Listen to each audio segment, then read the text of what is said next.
288 Rutland Gate, London. Now imagine owning a mansion so grand that it overlooks Hyde Park, has 45 rooms, and sits in the heart of one of the most exclusive neighborhoods in London.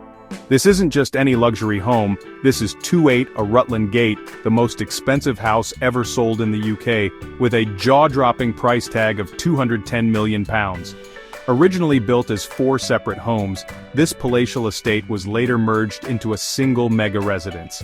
It's got everything you'd expect from a billionaire's dream home: massive chandeliers, gold-plated walls, an underground garage, and of course enough space to get lost inside. But here's where it gets even more interesting. Who actually bought this ultra-luxurious property? The answer: Cheng Chu, a Chinese billionaire and real estate tycoon. The man behind CC Land Holdings, he made headlines when he snapped up this historic property in 2020. The mansion was previously owned by the Saudi royal family, but after years of neglect, it was in need of serious restoration. And guess what? Cheng didn't just buy it. He had plans to turn it into a single, ultra-luxurious private palace. But let's be real, what does one even do with a house this huge? Is it an actual home or just an ultra-expensive trophy? What do you think? Let me know in the comments.